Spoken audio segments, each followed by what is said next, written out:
1 acre పొలం ఏమైందమ్మా? ఉంది మేడం. ఎవరి పేరు మీద ఉంది? వాళ్ళ తాతయ్య పేరు మీద ఇంకా అలాగే ఉంది. ఉంది. మెయింటెనెన్స్ ఎవరు తీసుకుంటున్నారు? కౌలు గానీ ఏదన్నా? మా హస్బెండే మేడం. ఇంతకుముందు వాళ్ళ అక్క తీసుకునేది, అందుకే గొడవలు అయ్యి ఇప్పుడు మా హస్బెండ్ తీసుకుందాం అనుకున్నాడు, ఇంకా ఇవ్వలేదు. రైతు బంధు వస్తుంది కదా, అది రైతు బంధు రాదు సార్, కౌలు భూమి. ఇంకా ఫార్ ఫాదర్స్ నుంచి ఫ్రీ ఇచ్చింది, చేసుకున్నన్ని రోజులు చేసుకోవాలి. అయితే ఇంకా ఇక్కడికి వచ్చేసినాం కదా మేడం, అసలు నాతో ఇంకా బాగుండట్లేదు, ఏదో బాగుంటాడు పోనీ అని ఆ ఇల్లు కాల్ చేసి ఇక్కడికి వచ్చేసిందే. అక్కడ ఉన్నప్పుడే ఏదో తేల్చుకుంటూ అయిపోయేది, ఇక్కడికి వచ్చేసినాక కూడా మళ్ళీ స్టార్ట్ చేశాడు మేడం. నేను మెసేజెస్ చూస్తున్నాను, నేను 3rd ఫ్యామిలీ పెట్టాను, నాకు డబ్బులు సరిపోవట్లేదు, 3 ఫ్యామిలీలను పోషించవలసి వచ్చిందంటే ఎక్కడున్నాయి 3 ఫ్యామిలీలు అంటే అని ఈ అమ్మాయికి మెసేజ్ నాతో చెప్తున్నాడు. నాకు డబ్బులు సరిపోవట్లేదు, నువ్వు జాబ్కి వెళ్ళు. మరి నువ్వేం చేస్తున్నావు అంటే నాకు అడగొద్దు నువ్వు. ఇంకా బూతులు తిట్టడం మేడం. అసలు ఫస్ట్ ఆమెతోని ఫిజికల్ రిలేషన్ పెట్టుకున్నప్పటి నుంచి చాలా ఘోరంగా కొట్టడం మేడం. అసలు ఏ వస్తువుతో కొడుతున్నాడో కూడా అతనికే తెలీదు. కొట్టడం ఇట్లాంటి చెక్క టేబుల్స్, ప్లాస్టిక్ టేబుల్స్.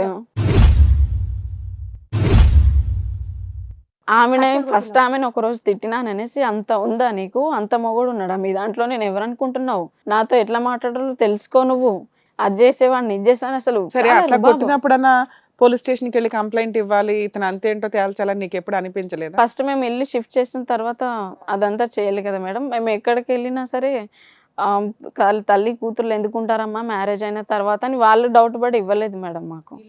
ఇల్లు ఇవ్వలేదు, ఏమైనా గొడవలు అయితే మాకు వస్తాయని వాళ్ళ పేరున వస్తాను. ఒక ఇల్లు తీసుకున్నాము, అంతా అయిపోయింది, షిఫ్ట్ కూడా చేసాము. తర్వాత ఇంకా వద్దన్నారు మేడం. అయితే మా హస్బెండ్ వాళ్ళ మదర్ చనిపోకముందే అప్పుడు అంత బాగున్నాడు మేడం నాతో. ఒక చిన్న ఇల్లు కొనుక్కున్నాం మేడం, ఇక్కడే ఉంటుంది కొంపల్లి దగ్గర. అది చిన్న ఇల్లు, రేకుల ఇల్లు, నా పేరునే ఉంది. అది ఎవరు కొన్నారు? మా ఆయన కొన్నారు. దానికి లోన్ కడుతున్నారు మేడం, మంత్లీ 25,000 లోన్ కడతాడు. ఇప్పుడు ఆ ఇంట్లోకి అన్నా వెళ్దాము. 60 మేడం. ఎంత వాల్యూ అది అంటే? అది సుమారు 10 లక్షల 20 లక్షలు ఏదో ఉంటది. 20 మేడం. 20 లక్షలు. అప్పుడు అలా బాగున్నాడు కాబట్టి నా పేరు మీద కొని పెట్టాడు మేడం. కొని ఎన్ని సంవత్సరాలు అయిందమ్మా? సుమారు 2 సంవత్సరాల 3 సంవత్సరాల? ఒక 1-2 మంత్స్ తక్కువ, 2 years మేడం. ఆ ఓనరే దాంట్లో ఉన్నాడు మొన్నటి వరకు. ఇప్పుడు మేము ఇచ్చిన డబ్బులతో అతను కన్స్ట్రక్షన్ చేసుకుని వెళ్ళిపోయాడు, ఇప్పుడు ఖాళీగానే ఉంది. అట్లీస్ట్ మా ఇంట్లో కన్నా మేము వెళ్దాము అనుకొని నిన్న క్లీన్ చేసుకున్నాం మేడం. అయితే అసలు ఎట్లా అంటే, ఇప్పటికి కూడా నువ్వు వెళ్ళిపో, నువ్వు అవసరం లేదు, నేను 3 ఫ్యామిలీని పోషించాలంటే ఎక్కడున్నాయి 3 ఫ్యామిలీలు అంటే నీకు అనవసరం అదంతా. అసలు నోరు ఎత్తనీయడు మేడం. కనీసం నువ్వు ఎప్పుడు వచ్చావు, ఎక్కడికి వెళ్తున్నావు, ఈరోజు ఎందుకు లేట్ అయింది అనే క్వశ్చన్ కూడా లేదు. క్వశ్చన్ వేస్తే దానికి రిప్లై ఉండదు. ఏదంటే తీసుకొని కొట్టడం, ఏది లేకపోతే చేతులతో కొట్టడం. మళ్ళీ డ్యూటీ నిన్న జాబ్ అయిపోయింది, 2 o'clock ఇంటికి రావాలి, నైట్ 11కి ఇంటికి వచ్చాడు. అడగొద్దు, కనీసం అడగొద్దు. ఎప్పుడు తాగడం, తినడం, ఇంకా ఇవే. ఆ అమ్మాయి బాగుంది, నార్త్ ఫ్రెండ్ వాళ్ళ ఇంటికి వెళ్దాము, ఇది బాగుందా అది బాగుందా, ఇవే నేను వింటున్నాను మేడం. అసలు చాలా ఇంకా నాకు బాగా అంటే నేను ఇంకా సూసైడ్ చేసుకోవాలని అనుకోవట్లేదు మేడం. నేనెందుకు అనవసరంగా ఇదైపోవాలి, అందుకని ఇంకా వద్దు అనుకుని సూపర్ అని అనుకుంటున్నాను మేడం. అసలు ఇంకొక కొత్త పేపర్స్ ఏమైనా, కేసులు ఏమైనా ఫైల్ చేశారా మీరు? లేదు మేడం. మెడికల్ పేపర్ ఏమంటాడంటే, నువ్వు APS లో అయినా కంప్లైంట్ ఇచ్చుకో, ఎవరు తీసుకుంటాడో నేను చూస్తాను. APS లో ఇస్తావో అంత ఉందా మీకు?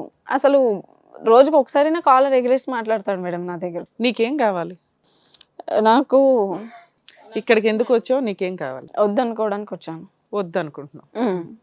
ఏమన్నా సెటిల్మెంట్ కావాలా, లేకపోతే ఏం అవసరం లేదు? సెటిల్మెంట్ కావాలి మేడం, ఎందుకంటే బ్రదర్స్ కానీ ఎవరు కూడా లేరు. ఇంకా సెకండ్ అమ్మాయి తగిలిందని చెప్పాను కదా మేడం మొన్న. ఇప్పుడు మీరు నేను ఆపోజిట్గా కూర్చున్నాము, మీ ఫోన్లో ఏం చేస్తున్నారు, నాకు ఆపోజిట్గా ఉన్న వాళ్ళకి కనిపించదు కదా, నా ముందే ఉండి ఆవిడతో మెసేజ్ చేయడం. ఇది సెకండ్ ఆమెతో. ఫస్ట్ ఆవిడ మర్చిపోయిండు, ఆవిడ ఎవరో తెలియదు మేడం. ఇట్లాగే మాట్లాడిండు కదా, ఆ నంబర్ ఉంటే ఇవ్వు అట్లాంటిది. ఈమె ఫస్ట్ మేడం, అమ్మాయి ఫస్ట్ ఆమె. ఇప్పుడు రెండో మెసేజ్లు ఏమన్నా ఉన్నాయన్న? ఇక్కడ నిలబడి మాట్లాడడం అనమాట. రెండో ఆమె ఇంకా నార్త్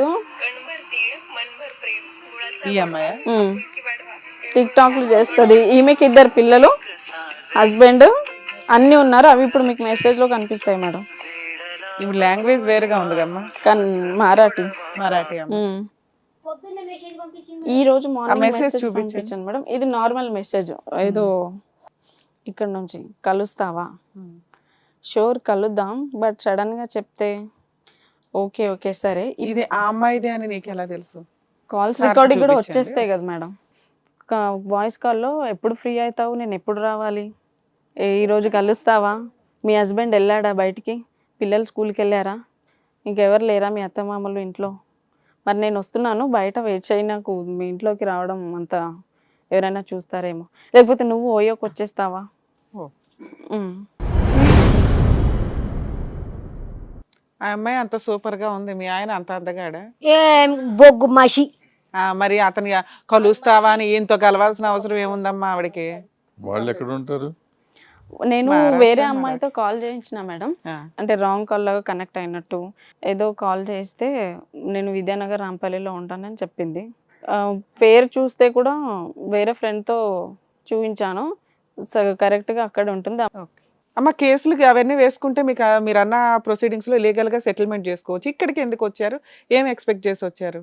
ఇక్కడికి ఎందుకంటే మేడం, పిఎస్కి వెళ్ళి కంప్లైంట్ ఇస్తే అతను వెంటనే వచ్చి కొట్టేయడము, ఇప్పుడు మేము ఓన్ హౌస్లో ఉన్నా కూడా ఇది నా ఇల్లు, మీరెందుకు ఇక్కడ ఉండడము, నాపైనే కేసు వేసి ఇక్కడ ఉంటారా, అవును నేను ఇట్లాగే చేసుకుంటాను అని కొట్టడం, తిట్టడం, మరి వెళ్ళిపో అని అనడం, ఇంకేమైనా చేస్తాడేమో అనే భయంతో నేను ఇక్కడ వచ్చాను మేడం. మరి ఆయన అడగలేదా సెపరేట్ అయిపోదా అని అడగలే? అసలు మాట్లాడనివ్వడు సార్, చిన్న విషయం మాట్లాడనివ్వడు. నీ అంతలు నువ్వు వెళ్ళిపో, నాకేమి చెప్పొద్దు, ఎందుకు వెళ్ళిపోయేవని అంటే కూడా నీ ప్రాబ్లం కోసం నువ్వు వెళ్ళిపోయావని చెప్పుకో, నీకు నచ్చక. కానీ నన్ను అడిగితే మాత్రం ఏమో ఆవిడే వెళ్ళిపోయింది, నేనైతే బాగానే ఉన్నానని నేను చెప్పుకుంటా. నాకు చెడ్డ పేరు రావద్దు, ఎందుకంటే నా జాబ్ సేఫ్ ఉండాలి, నేను సేఫ్ ఉండాలి, మా పెద్దమ్మలు చిన్నమ్మల దగ్గర కూడా నేను సేఫే ఉండాలి. ఇంకా నాకేమి వద్దు, వెళ్తే నువ్వే వెళ్ళు. మేడం ఇంకోటి, ఈ రోజు వరకు అసలు నాతో కలిసి ఉండలేదు మేడం. ఎవరు? మా హస్బెండ్. హా? అసలు ఫిజికల్ రిలేషన్ లేదు మేడం. ఎప్పటి నుంచి లేదు? మొన్నే కదా 5 months లో 2-3 times కలిసామండి అని చెప్తున్నావు. ఆ ఫస్ట్ అమ్మాయిని వదిలేసుకొని సెకండ్ అమ్మాయి తల్లి గ్యాప్లో మాత్రమే 2 times అంతే. ఇంకా ప్రెగ్నెన్సీ వద్దంటాడు, అసలు ఏమి వద్దంటాడు. ఎంత కామందుడు అంటే, ఆపోజిట్ బిల్డింగ్ మా ఇల్లు ఉంది కదా, మేము 2nd floorలో ఉన్నాము, ఇలా వాల్ ఉంటుంది కదా, దానిపైన ఎక్కి వేరే ఆంటీ స్నానం చేసేది చూస్తుంటే ఓనర్ ఆంటీ నాకు కాల్ చేసింది, మీ ఆయన ఎందుకు అక్కడ చూస్తున్నాడు అని. ఇతనేం సాకు చెప్తున్నాడు, ఆ సజ్జ పైన ఏదో ప్యాంటు పడింది తీసేయడానికి అని. ఇట్లాంటి వాళ్ళు వీళ్ళు చూసి నాకు చెప్పింది, కానీ నేను కనిపెట్టే వరకు ఇంత టైం పట్టింది.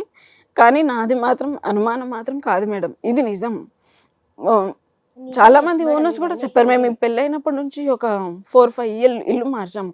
అతని మాట విధానము, మాట్లాడే తీరుని బట్టి ఇతను నేను టార్చర్ చేస్తాడమ్మా, నువ్వు స్ట్రాంగ్ ఉండాలని చెప్పారు. కానీ నేను ఎప్పుడు ఎవరితో ఏడవలేడు మేడం. ఇప్పుడు నాతో ఎవరైనా వచ్చి మాట్లాడుతున్నారు అనుకో మేడం, నన్ను ఆపేసి ఫస్ట్ ఇతనే మాట్లాడతాడు. ఆ అమ్మాయి ఎంత అందంగా ఉండి ఇతనే పొగుడుతుంటాడు, అసలు ఎంత చండాలంగా అంటే అట్లా. వాళ్ళు నాకు వచ్చి చెప్పడం, మీ హస్బెండ్ ఏంటి వింతగా బిహేవ్ చేస్తున్నాడు మమ్మల్ని ఇట్లా చేయడం అని.